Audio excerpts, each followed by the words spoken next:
खेल देखन के कार में आया पैदा कर। हे सुंदर साथ जी, इस प्रकार हमने ब्रज की लीला को देखा, फिर रास की रामतों के आनंद और वियोग को भी देखा। तत्पश्चात हम अपने घर परम धाम पहुंची, क्योंकि अब हम अपने प्रिया से एक क्षण के लिए भी अलग नहीं होना चाहती थी। लेकिन अभी भी हमारे दिल में खेल देखने की इच्छा शेष थी। इसलिए हमने अपनी इस चाहना को धनी के आगे प्रकट कर दिया। अब तीसरो रच के खेल श्यामा जी आए थे, तो तब हम भी आनिया थे, तो श्यामा जी खेले जिद। तब धनी ने हमें लाड़ देने के लिए, हमारी इच्छा पूर्ण करने के लिए यह तीसरा जागने का ब्रह्मांड बनाया, जिसमें सर्वप्रथम हमारी सुधान श्री श्यामा जी की आत्मा श्री देवचंद्र जी के तन में विराजमान हुई, और श्री श्यामा जी के साथ साथ हम सखियां भी सुरता के रूप में इस खेल में उतरी। तो आइए सुप्रसाद जी, जानते हैं अपनी इस लीला का। हमारी श्यामा महारानी श्री देवचंद जी के तन में है, परमात्मा की खोज में व्याकुल है। गली गली, कूचे कूचे, हर पंथ में, मंदिर द्वार में उनको ढूंढ रही है, पर कहीं भी उनको शांति नहीं मिली, परमात्मा के दर्शन नहीं हो रहे।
बाल्यकाल से ही धनी देवचंद जी परमात्मा की खोज में घर से भी निकल पड़ते हैं। धीरे धीरे समय बीतता जाता है, बड़े होते हैं। तब एक दिन श्याम जी के मंदिर में जब एकांत जी भट्ट से भागवत चर्चा सुन रहे थे, उनकी आयु 40 वर्ष की हो चुकी, तो एक दिव्य प्रकाश उन्हें दिखाई दिया, जिसमें एक दिव्य पुरुष का स्वरूप दिखाई देने लगा।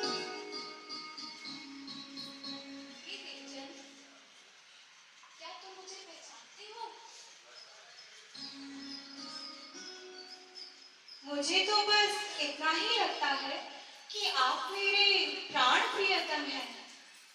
क्या तुम स्वयं को पहचानते हो कि तुम कौन हो और कहां से आए हो? मैं तो बस इतना ही जानता हूँ कि आप मेरे प्राणों के प्रियतम हैं। बस इतना ही जानते हो। आओ मैं तुम्हें सारी बात बताता हूँ। नाम तुम्हारा बाई सुंदर, खेले तुम ब्रजरास, मनोरथ पूरे ना भरे ये तीसरा हुआ तो परम की श्यामा महारानी। इस खेल में तुम्हारा नाम सुंदर बाई है और ब्रज और रास में तुमने मेरे साथ लीला की है, किंतु इस खेल को देखने की इच्छा तुम्हारी पूरी ना हो सके, इसीलिए यह तीसरा जागरण का ब्रह्मांड बना है। यहाँ तुम्हारे साथ 12,000 सखियां भी सुरता के रूप में आई हैं। वह यहाँ आकर सब कुछ भूल चुकी हैं। अब तुम्हें उनकी खोज करनी है और मिलकर परम धाम वापस लौट आना है। पर धनी, मैं उन्हें कैसे खोजूंगा? सुंदर आकार में आएंगे बेटे हम। यह कार्य मैं ही करूँगा, परंतु तुम्हारे अंदर विराजमान होकर। अच्छा, तो धनी फिर मुझे चिंता कैसे? जब सब कार्य आप ही करेंगे तो मुझे और कुछ नहीं पूछना है।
सुदर्शन जी, इस प्रकार श्री श्याम जी के मंदिर में साक्षात राज्य महाराज के स्वरूप से जो वार्ता हुई वही तारतम का बीज स्वरूप है। सर्वप्रथम श्री देवचंद जी को जो तारतम मंत्र प्राप्त हुआ उसी का आगे चलकर विस्तार हुआ, जिसे आज हम श्रीमुखवाणी या तारतमवाणी कहते हैं। सुदर्शन जी, इस प्रकार धनी श्री देवचंद जी के तन से जागरण लीला का कार्य आरंभ हो गया। उनके भीतर की इस अखंड शक्ति को सर्वप्रथम उनके प्रिय मित्र कांची बाई ने पहचाना और उन्हें अपने घर ले आया। वहां पर विराजमान करके चर्चा आरंभ हो गई और अब सद्गुरु महाराज के मुखारबिंद से ब्रह्म ज्ञान का अमृत रस बहने लगा और वहां आड़िका लीला भी होने लगी। धीरे धीरे इन लीलाओं की चर्चा नौतनपुरी में चारों ओर फैलने लगी। लोग सद्गुरु चरणों में आने लगे, सुंदर साथ में शामिल होने लगे। धीरे धीरे ये बात वहीं रहने वाले केशव ठाकुर जी के परिवार को भी पता चली, तो उनके 5 पुत्रों में से एक पुत्र गोवर्धन ठाकुर जी श्री सद्गुरु चरणों में आए। तत्पश्चात उनके छोटे भाई श्री महराज ठाकुर 12 वर्ष की आयु में सद्गुरु की शरण में आ गए। उन्हें देखते ही सद्गुरु महाराज ने पहचान लिया, ओहो ये तो इंद्रावती की आता और मेरे बाप को इसी तन से लीला। सद्गुरु महाराज ने उन्हें तारतम मंत्र प्रदान किया और साथ ही सकुमार और सकुंडल सती को खोजने की बात भी समझाई। इसके बाद तो महराज जी अपने सद्गुरु पर फिदा हो चले। उनकी तरह परम धाम के दर्शन करने के लिए अपने तन को कई कसौटियों से गुजारा। बाजार में खड़े होकर देखते कि कहीं मेरा मन ललचाता तो नहीं, मेरे घर में जो धन है कहीं वो तो नहीं बाधा है, परम धाम के दीदार क्यों नहीं होते। बार बार अपने को कसौटियों पर उतारते थे और जो भी उनके पास था अपना तन मन धन पूर्णतः सद्गुरु चरणों में समर्पित कर दिया।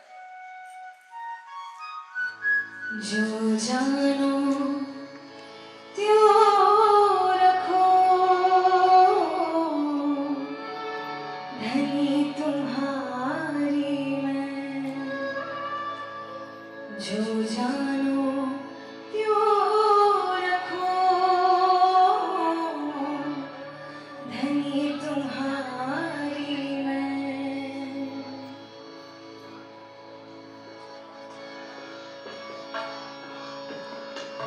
जो जानो त्यों रखो, धनी तुम्हारी मैं।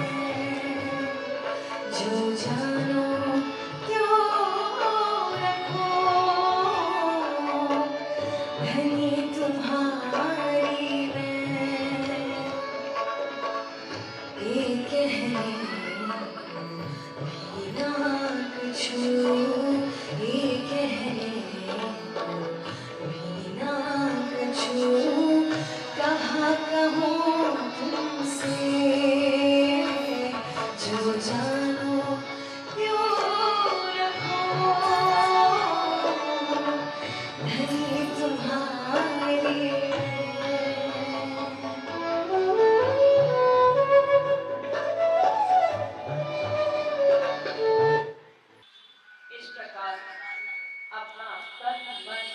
सब सत्संग में चल अर्पण कर दिया। एक ही हृदय में चाहना कि कैसे मैं परम धाम का दर्शन करूं, कैसे मैं अपने प्रियतम को प्राप्त करूं। धीरे धीरे समय बीतता गया। एक स्थिति तो ऐसी भी आई कि जब सतगुरु से उनका वियोग हुआ और ऐसा आरोप के कारण उनका वियोग हुआ जिसमें उनकी कोई गलती ही नहीं थी। सतगुरु महाराज जी की आज्ञा से ही अरब देश गए। 4 वर्ष तक कठिन परिश्रम करके खेताबाई जी का व्यापार भी संभाला, किंतु नियति ने वहां खेताबाई जी तक भाई का धाम गमन हुआ और उसके बाद जो संपत्ति जब्त हो गई, कितनी कठिन स्थिति से वो गुजरे, जहां कोई अपना नहीं था, वहां पर उन्हें उसे छुड़ाना कितना मुश्किल था। और तब भी सबके ऊपर लांछन लगाया और सतगुरु महाराज से धीरे धीरे 9 वर्ष का वियोग में चला गया। अब सतगुरु महाराज अस्वस्थ रहने लगे थे। दिल में केवल महराज को देखने की एक तड़प, हर पल उन्हीं का नाम पुकारते थे। कहाँ मेरा वो प्रिय शिष्य चला गया जो मुझे सिद्धि भागवत का प्रत्यय सुनाया करता था। करोड़ करोड़ जुबान तो भी मैं अपने गुरु का सतगुरु की महिमा नहीं बखान कर सकता। कोई तो लाओ मेरे महराज को, कोई तो उसे बुला कर लाओ। संदेश भेजते थे, लेकिन सही संदेशा कभी पहुंचता ही नहीं था। धीरे धीरे पालबाई गई, सही स्थिति बताई तो महराज था 9 वर्ष के बाद अपने सतगुरु चरणों में आया, बिलक बिलक कर फूट पड़े। अश्रुधारा ने सतगुरु के चरण कमल खोल दिए। सारे दिल की बात आज कहने को दिल चाहता था। सतगुरु भी अपने शिष्य को देखकर आंसुओं में ही अपनी बात कह जाए। रोते हुए अपने सतगुरु से मिले। उन्होंने गले लगा लिया कि महराज, मैं जानता हूं तुमने कोई चोरी नहीं की। मैं जानता था कि तुम कोई दोष तुम्हारे अंदर नहीं। मैं तुम्हारे लिए कितना तड़पा ये मैं जानता हूं, मेरा दिल जानता है। लेकिन अब तुम कहीं जाओगे तो नहीं, क्योंकि अब मेरे पास तुम्हारे तन से लीला हुई। विक्रम संवत 1712 में सतगुरु महाराज जाहिरी रूप से अंतर्ध्यान होकर श्री महराज जी के हृदय में विराजमान हो गए और साथ में खेल में भूली हुई शक्तियों को खोजकर जागृत करने का आदेश दे गए। धीरे धीरे समय बीतता गया। एक अपने भ्राता गोवर्धन भाई के धाम गमन का अभिगम दिल में ही था कि सतगुरु महाराज जाहिर रूप से अंतर्ध्यान हो गए। उन्हें ज्ञात ही नहीं हुआ कि सतगुरु तो मेरे अंदर ही विराजमान। ढूंढते रहे, उनके लिए विलाप करते रहे। जाते जाते जो सतगुरु कह गए उन्हीं पर चिंतन मनन करते रहे। अब महराज जी निकल पड़े।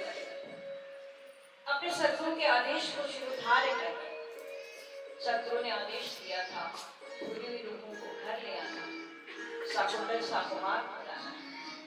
चल पड़े अपने सतगुरु के वचनों पर। कई कसौटियों का सामना करना पड़ा, कई मुश्किलों का सामना करना पड़ा।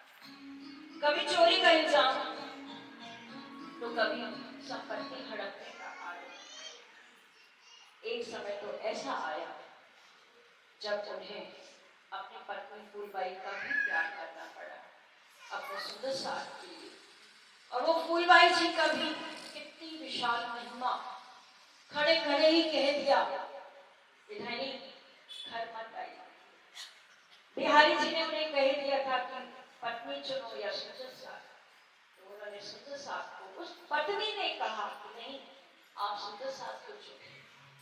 और महराज जी अपने सतगुरु उसके कर्मों को चल पड़े, अपने सुंदर साथ की सेवा के लिए चल पड़े। लेकिन नियति को तो कुछ और ही मंजूर था। एक बार उनके हृदय में विचार आया कि कैसे मैं सुंदर साथ का भंडारा करूं, अपने सदगुरु की याद में भंडारा करूं, सबको इकट्ठा करूं और सबको अच्छे से खिलाऊं पिलाऊं।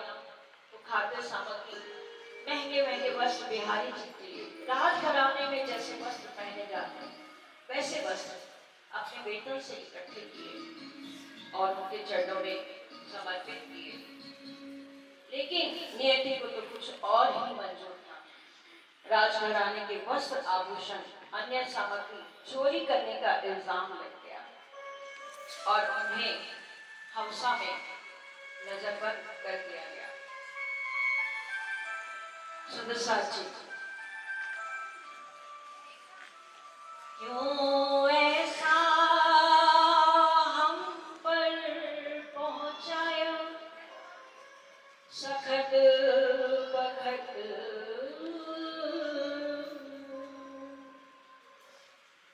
हम तो बंदगी में हते,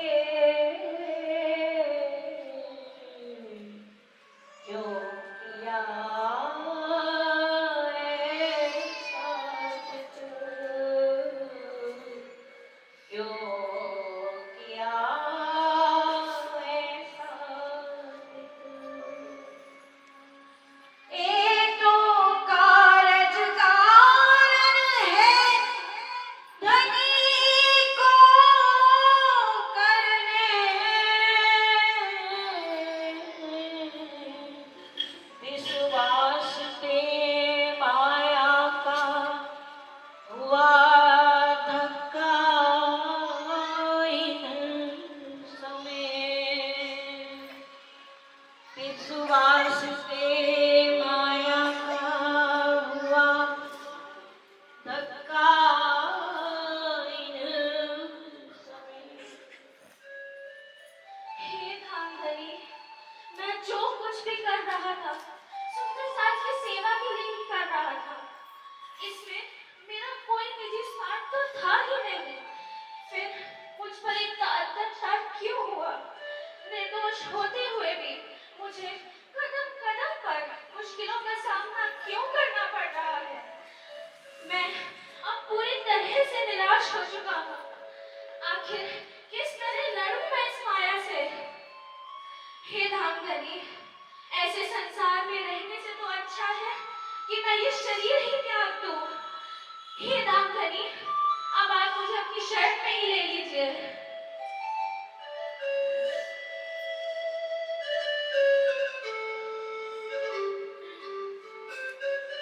उठो इंद्रावती, तुम इतना बुरा क्यों कर रही हो? मैं तो तुम्हारे हृदय में ही विराजमान हूँ। ये धामधनी, लेकिन मुझे तो इसका कभी एहसास ही नहीं हो पाया। मैं इस जागने काल में आई मुश्किलों का सामना करते करते थक गई हूँ। आखिर किस तरह मैं लड़ूं इन सब मुश्किलों से? मुझे अब सिर्फ आपके चरणों की ही आस है। तुम चिंता मत करो, ये घटना तो केवल निमित्त मात्र थी, क्योंकि तुम्हारे ही इस तन से अब उस वार्तावाणी का अवतरण हुआ है, जिससे सभी ब्रह्मात्माओं की जागनी होगी और सारी दुनिया तुम्हें ही प्राणनाथ श्री जी साहेब और प्राणनाथ जी के रूप में जाने। जाने। अतः अब तुम अपने हृदय में आनंद भर रखो।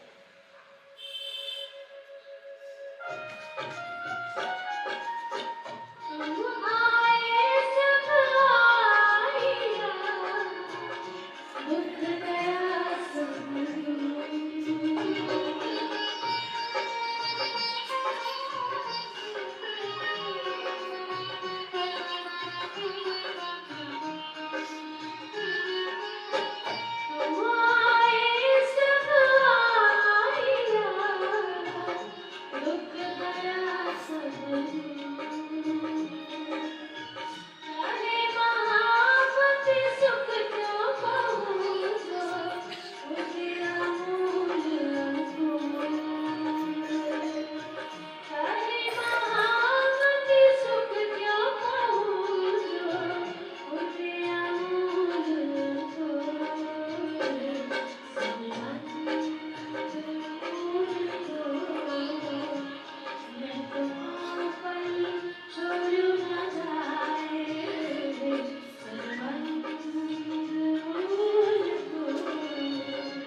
अखंड स्वरूपनी अस्थिर अकारी शोभा कहूँ घड़वे करी दे स्नेह जोई जोई वचन आड़ू करे ऊंचा पर ना आवे वाणी माहे तेह पर ना आवे वाणी माहे तेह शोभा सिंगार श्यामा जीनु निरखो जी शोभा सिंगार श्यामा जीनु निरखो जी इस प्रकार श्री मुखवाणी का अवतरण पाठ्यक्रम अक्षर के आदेश से आरंभ हो गया। सर्वप्रथम श्री दासवाणी अवतरण हुई और उसमें श्री ठाकुरानी का संस्कार रास की नाम से महराज जी को दिखाई दे रहे क्योंकि तुम आए सब आया दुख गया सब। अब कोई चोरी का इल्जाम कोई दुख रहा ही नहीं क्योंकि मूल सुख उदय हो गया था। तो पहले दासवाणी फिर प्रकाश की वाणी तत्पश्चात खटरिंदु ग्रंथ का भी अवतरण हुआ। कलशवाणी की दो चौपाइयों का आरंभ भी यहीं पर हुआ। महराज जी के दोनों भाई उद्धव ठाकर सांवरिया ठाकर इन चौपाइयों को दीवारों पर लिखे जाते हैं। बाद में इनका संकलन श्री मुखवाणी के रूप में हमें प्राप्त हुआ। कुछ समय पश्चात श्री महराज जी को निर्दोष पाकर उन्हें ससम्मान रिहा कर दिया जाता है और यहीं से आरंभ होती है श्री प्राणनाथ जी श्री जी साहेब की जाति यात्रा।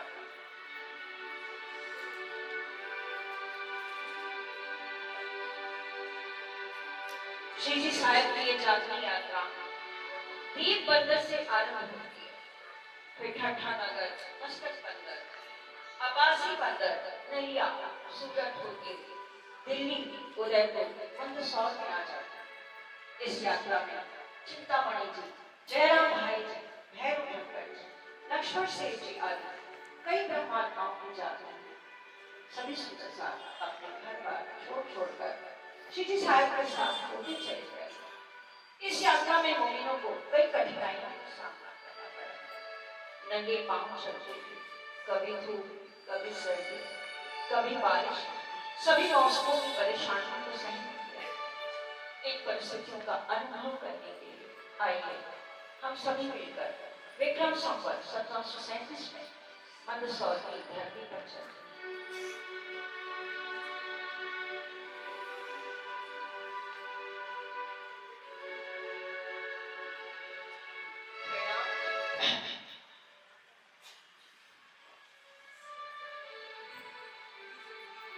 प्रणाम नागमणि जी। उस दुष्ट इब्राहिम ने शाही फौज के सेनापति को भड़का दिया है। उनके सैनिक यहाँ कभी भी आ सकते हैं, इसलिए यही उचित होगा कि अब आप लोग कहीं और चले जाएं। प्रणाम जी। श्री राजी महाराज की ये कैसी विचित्र लीला है। जिन ब्रह्म मुनियों की चरण धूलि से ये संसार पवित्र हुआ है, उन्हीं ब्रह्मात्माओं को आज भिक्षा मांगकर अपना गुजारा करना होगा। ये आप क्या कह रहे हैं हम कुछ समझे नहीं। हम सभी को कुछ दिन अलग अलग रहकर भिक्षा मांगकर अपना गुजारा करना पड़ेगा, लेकिन आप सब चिंता न करें। हम सभी दिन में एक बार जरूर मिलेंगे और सभी साथ बैठकर भोजन भी अवश्य करेंगे। इस प्रकार सभी सुंदर साथ छिपने के लिए अलग अलग स्थानों पर चले जाते हैं। पूरा दिन भिक्षा मांगते अलग अलग होकर और सायंकाल एक स्थान पर एकत्रित हो जाते। लिखी फकीरी काले मिने अपने हाथी के कदम पर कदम धरे साथ जी शोभा देखिए करे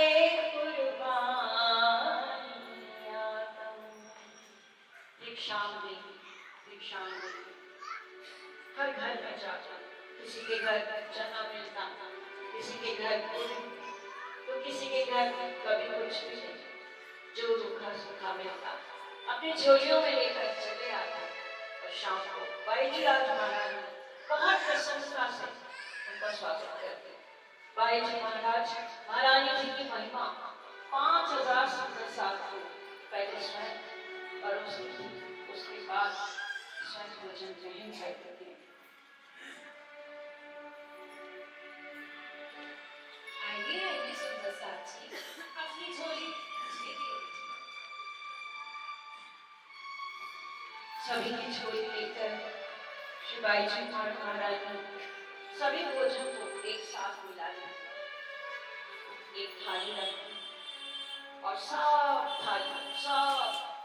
भिक्षा में आए हुए भोजन सामग्री को मिला रखी। और फिर श्री जी को सर्वप्रथम आरोपी के एक और उनकी ओर बढ़ा दिया। ये किसकी झोली का है सुंदर साथ जी? ये मेरी झोली का टुकड़ा है चांदनी। श्री जी साहब सुंदर साथ करते ही टटोल रही है और पूछते हैं एक एक और लेकर। और ये किसकी झोली का है सुंदर साथ जी? हे प्राणनाथ, ये मेरी झोली का है।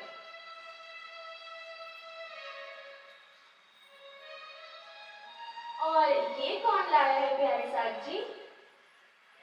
ये टुकड़ा मेरी झोली का है प्राणनाथ।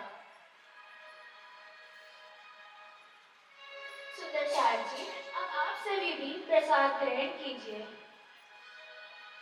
मैं तो ये पूछकर आप सभी की ये परीक्षा पूछकर आप सभी की परीक्षा ले रहा था कि कहीं आप सभी को भिक्षा मांगने में शर्म तो नहीं आई। बाईजी अब आप सभी में वितरित कर दीजिए और आप भी इनकी मदद कर दीजिए। इस प्रकार सभी सुंदर साथ अति आनंद में रहते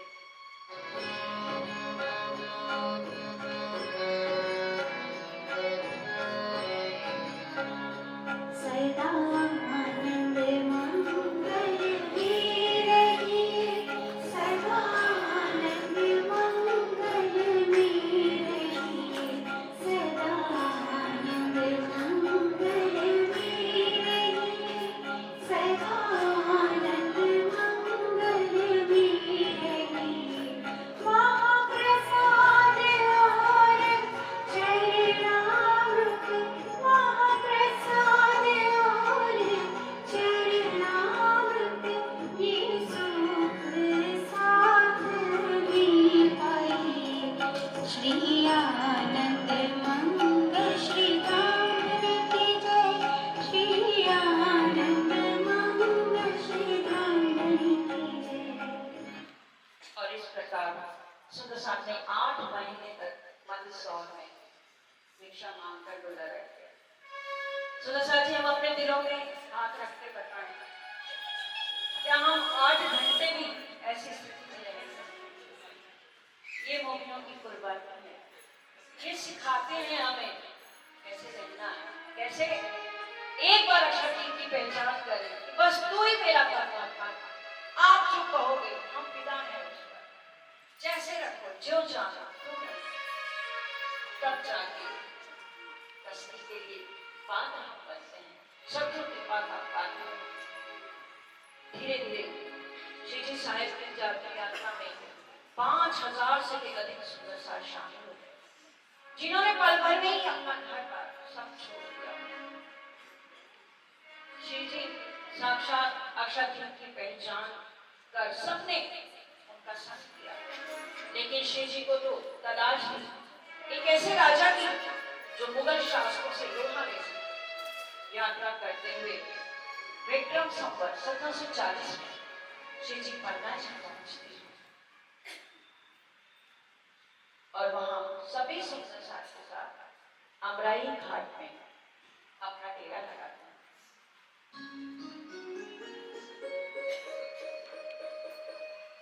अमराई घाट में तिलकिला नदी का जल अत्यंत विषैला था। सुंदर साथ सभी आदिवासियों ने पहुंचकर मना किया कि सुंदर साथ जी आप नए हैं, आपको नहीं पता, इसका जल आप प्रयोग में मत लाइएगा, विषैला है। लेकिन सुंदर साज जी का ईमान अपने अक्षर अपने सदगुरु के चरण कमल उसी जल से धोए और पूरा जल उसी नदी में गिरा दिया। पूरा चरणामत हो गया वो नदी। नदी के किनारे जल को अमृत बनाया और तब सब सुंदर साज ने उस जल में बहुत जल से स्नान किया, पिया, सब कुछ किया और राजी महाराज की मेहर से वो जल अमृत हो गया। पन्ना के निकट ही मऊ के राजा वीर छत्रसाल का मिलाप भी इसी स्थान पर श्री जी से होता है। जैसे ही श्री साहब छत्रसाल जी को मिलते हैं, मिलते ही दिल में ये दृढ़ता आ गई कि यही वो राजा है जिसकी मुझे तलाश है। और ओहो, ये तो साकोंडल सखी की आत्मा है, यही तो वो है जिसकी मुझे तलाश है। महाराजा छत्रसाल उस समय मुगलों से युद्ध करके अपनी धरती बुंदेलखंड की रक्षा कर रहे थे। उनके पास एक छोटी सी सेना थी, जबकि मुगल सेना में हजारों सैनिक थे। फिर भी श्री जी साहब के आशीर्वाद से छत्रसाल जी की सेना ने मुगलों के चक्के छुड़ा दिए। तब संपूर्ण बुंदेलखंड में श्री जी के जयकारों की गूंज होने लगी। शिवनाथ प्यारे की, शिवनाथ प्यारे की, श्री जी साहब जी की, श्री जी साहब जी की। प्रणाम प्राणनाथ जी, ये सब सिर्फ आपकी मेहनत से ही संभव हो सका है कि हमने इतनी छोटी सी सेना के साथ मुगलों की इतनी विशाल सेना को परास्त कर दिया है। साल ये तो होना ही था। अब तुम भी अपने निज स्वरूप की पहचान करो। तो उस परम धाम से आई, इस संसार में खेल देखने के लिए आई साकुंडल सखी की वासना हो।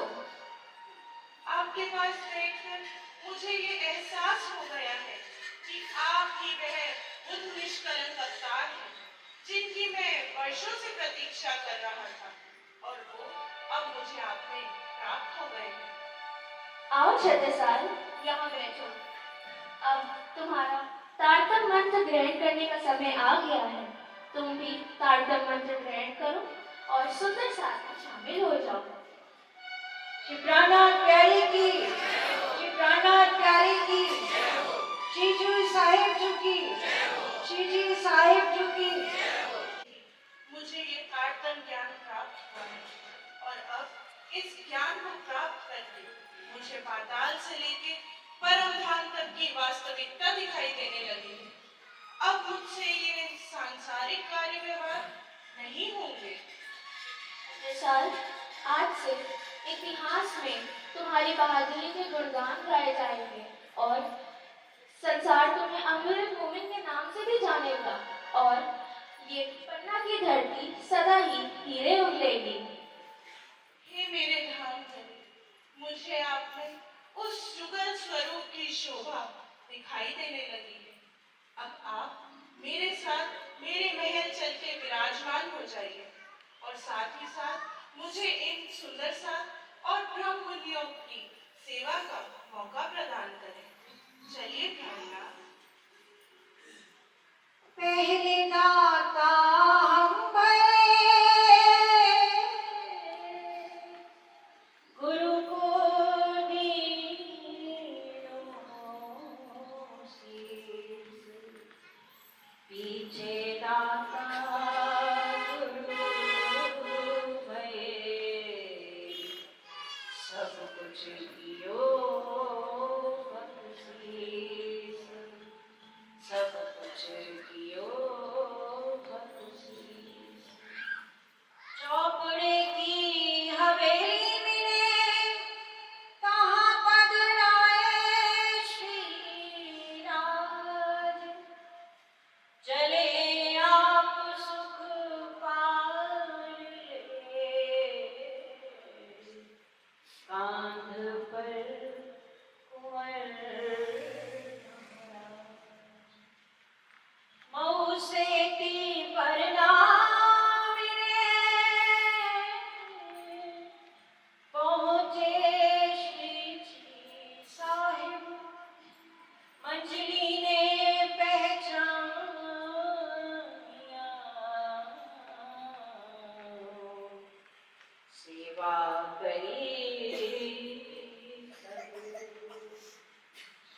अंजलि ने पहचानिया,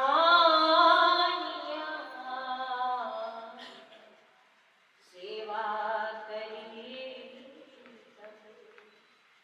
श्री बाई जी को जोड़े राज के, बैठाए कर स्नेह, कहनी में ना वही, लगो जुगल सोने, लगो जुगल सोने।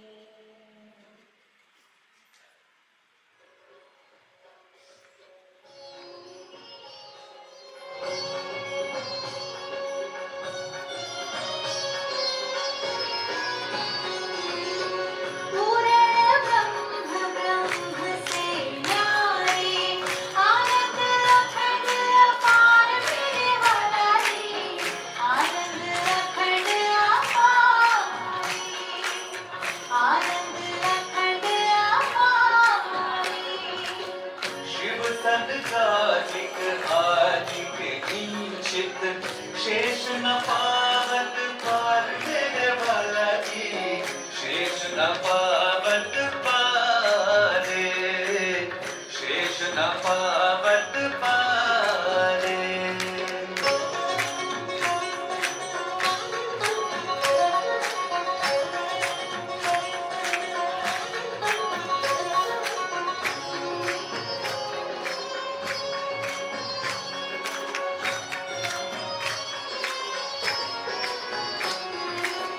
अगम जाने के निगम कहावे, खोजी खोजी पछिहार मेरे वाला रे, खोजी खोजी पछिहारे, खोजी खोजी पछिहारे। इस प्रकार पन्ना जी की धरती पर विराजमान होकर श्री जी साहेब जी ने धाम धनी के स्वरूप में 11 वर्ष तक सुदशा को वृक्ष, रास और जागृति के अखंड सुख प्रदान, सभी मोमिन सुदशा अपने जीवन को धन्य धन्य मानकर श्री जी तथा बाईजीराज जी की सेवा पूरी तरह समर्पित भाव से करते रहे। समय का पहिया धीरे धीरे घूमता गया। आज में ऐसा समय आया जब हमारे प्राणों के नाथ श्री जी साहब ने स्वयं को इस नश्वर तत्व लीला से पर्दे भी कर लिया। उनके इस निर्णय से कई सुंदर साधन उसी क्षण अपने प्राण त्याग किए, किंतु महाराजा छत्रसाल जी के दृश्य देखकर स्वयं की जीवन लीला समाप्त करने लगते हैं। लेकिन श्री जी उन्हें रोक लेते हैं, कहते हैं, हे छत्ता, मैं आप सबसे दूर कहीं जा नहीं रहा। मैं तो घुम्मट जी की करहटी में विराजमान होकर अपनी सभी सखियों को एकत्रित होने का इंतजार करूंगा, और फिर एक दिन हम सब मिलकर एक साथ अपने घर परम धाम वापस चलेंगे। सुदशा जी इसके पश्चात श्री घुम्मट जी की करहटी में सुंदर चंदन के हिंडोले में श्री जी साहब को विराजमान किया गया, और ऊपर सिंहासन पर राजश्यामा जी के वांगमय स्वरूप श्री तांतावाणी को बदलाया गया।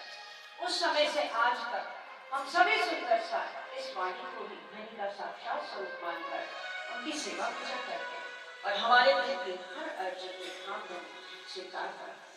बोलिए श्री प्राणनाथ श्री जी साहब की, श्री प्राणनाथ प्यारे की, श्री प्राणनाथ प्यारे की, श्री सदगुरु महाराज की, श्री धाम के धनी की, धाम के धनी की, श्री जी साहेब की, श्री जी साहेब की, श्री जी साहेब की, धाम के धनी की।